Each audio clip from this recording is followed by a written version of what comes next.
Gold, trusted gold buyers. మీరు తాకట్టు పెట్టిన బంగారాన్ని విడిపించి ఈ రోజు ఉన్న మార్కెట్ ధరకు కొనబడను.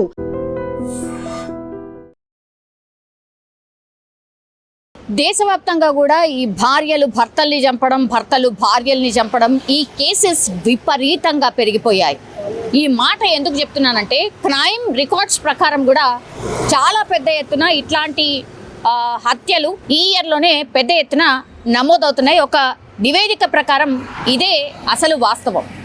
ఇప్పుడు యాదాద్రి భువనగిరి జిల్లాకు సంబంధించిన ఒక ఇన్సిడెంట్ కూడా అదే చెప్తోంది. యాక్చువల్లీ నార్మల్గా నిన్న యాదాద్రి భువనగిరి జిల్లాలో ఒక యాక్సిడెంట్ అయితే జరిగింది. సోమవారం నిన్న ఆ యాక్సిడెంట్ జరిగినప్పుడు ఒక కార్ బైక్ని ఢీకొట్టి ఆ బైక్ మీద ప్రయాణిస్తున్న స్వామి అనే వ్యక్తి సీరియస్గా ఇంజురీస్ అయినాయి. ఆ తర్వాత దగ్గరలో ఉన్నటువంటి హాస్పిటల్కి తరలించిన తర్వాత ఈ స్వామి అనే వ్యక్తి చనిపోయాడు. అసలు ఏంటి ఈ యాక్సిడెంట్, ఎలా జరిగింది ఏంటి అనేది కూడా పోలీసులు పరిశీలన చేయడం స్టార్ట్ చేసిన తర్వాత అసలు వాస్తవాలు బయటకు వచ్చాయి. ఇది నార్మల్ యాక్సిడెంట్ కాదు, ఆర్ న్యాచురల్గా జరిగినటువంటి యాక్సిడెంట్ కాదు. ఇది ప్లాన్డ్ ప్రకారం వాళ్ళ భార్య, అట్లాగే భార్యకి సంబంధించిన తమ్ముడు ఎవరైతే ఉంటారో తమ్ముడు, అండ్ ఇంకొక సుపారికి సంబంధించిన గ్యాంగ్ని పెట్టుకొని మరి స్వామిని హత్య చేసినట్టుగా పోలీసులు ప్రాథమికంగా నిర్ధారణకు వచ్చినటువంటి పరిస్థితి. అది ఎట్లా అంటే, ఈ సుపారీ గ్యాంగ్ ఒక కార్ని రెంట్ తీసుకుంటుంది. ఆ సుపారీ గ్యాంగ్ ఆ కార్లో ఎక్కి డ్రైవ్ చేస్తారు. స్వామి ఎటు పోతున్నాడు ఏంటి అనేది కూడా పూర్తిగా రెక్కి నిర్వహించి, ఆ తర్వాత భార్యనే ఈ హత్యలో ఇన్వాల్వ్ అయి ఉంది కాబట్టి భార్య పూర్తి స్థాయి ఇన్ఫర్మేషన్ ఇస్తుంది. ఎటు వెళ్తున్నాడు స్వామి, ఏ టైంకి ఎటు పోతున్నాడు అనేది పూర్తి ఇన్ఫర్మేషన్ ఇస్తుంది. ఎగ్జాక్ట్గా స్వామి బయలుదేరిన వెంటనే ఎక్కడైతే ఈ కార్లో ఈ సుపారీ గ్యాంగ్ మాటు వేసుకొని ఉంది కాబట్టి వాళ్ళు కరెక్ట్గా స్వామిని ఫాలో అవ్వడం స్టార్ట్ చేస్తారు.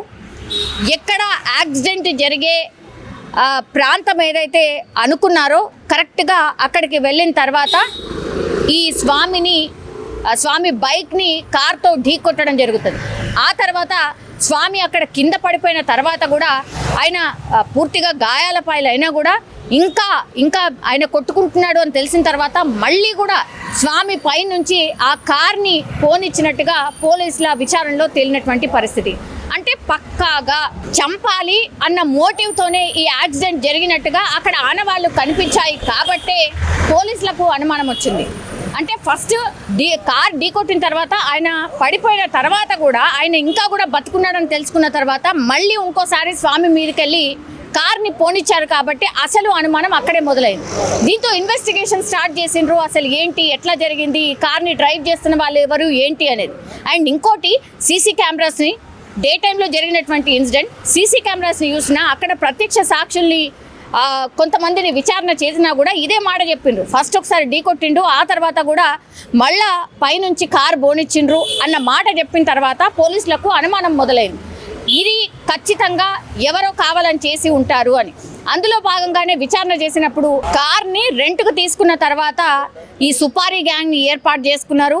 అట్లాగే స్వామి ఎవరైతే ఈ స్వామి అనేటాయన ఎవరైతే ఉన్నారో వాళ్ళ భార్య, అట్లాగే వాళ్ళ బామ్మర్ది, వీళ్ళందరూ కలిసే స్వామిని చంపుదామని కుట్ర చేసిండ్రు. స్వామిని చంపేసినటువంటి పరిస్థితి కనిపించింది. దీంతో ఒక్కసారిగా షాక్కి గురైనరు అందరూ కూడా.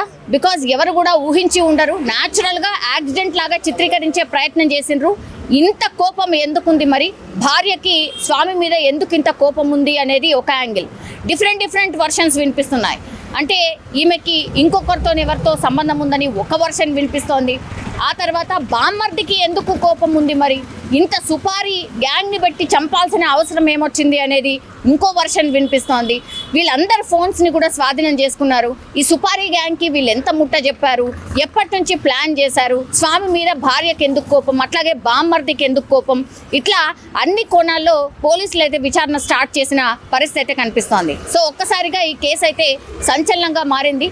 పాపం అంటే ఏ అమాయకంగా భార్యను పూర్తిగా నమ్మాడు కాబట్టి స్వామికి ఎట్లాంటి అనుమానం రాలేదు. భార్యాభర్తల మధ్య కొంతపాటి గొడవలు ఉన్నట్టుగా కూడా ప్రాథమికంగా మనకున్నటువంటి సమాచారం. భార్యాభర్తలు అన్న తర్వాత గొడవలు అనేది కామన్గా ఉంటాయి, ఇదొకటి. సో ఇట్లా అసలు ఈ ఫ్యామిలీలో ఏమన్నా ప్రాబ్లం ఉందా, స్వామికి అండ్ ఈ భార్యకి ఏమన్నా మనస్పర్ధలు ఉన్నాయా, ఇంకేదైనా రీజన్ అని అన్ని కోణాల్లో కూడా పోలీసులు అయితే విచారణ అయితే స్టార్ట్ చేసిండ్రు. ఒక్కసారిగా ఇదొక షాకింగ్ ఇన్సిడెంట్ అని చెప్పొచ్చు. నిజంగా ప్రస్తుతం ఉన్నటువంటి సమాజం దేనికి ప్రయారిటీ ఇస్తుంది? ఆర్థిక సంబంధాల చుట్టూ మాత్రమే తిరుగుతోంది. మళ్ళీ ఎన్నికలంగానే చాలా విరక్తి కలుగుతాను. మంచి అనిపిస్తుంది కదా, లేడీస్ కూడా ఛాలెంజింగ్ జాబ్స్ చేసినప్పుడు చాలా బాగుంటది. ట్రాఫిక్ అసిస్టెంట్స్ గా నియమించిన ట్రాన్స్జెండర్స్ అందరితో సాల్యూట్ చేయించుకుంటున్నారు. ఫుడ్ డెలివరీ ఇవ్వటానికి వెళ్ళినటువంటి డెలివరీ బాయ్ అనిల్ పై కళ్ళ ముందు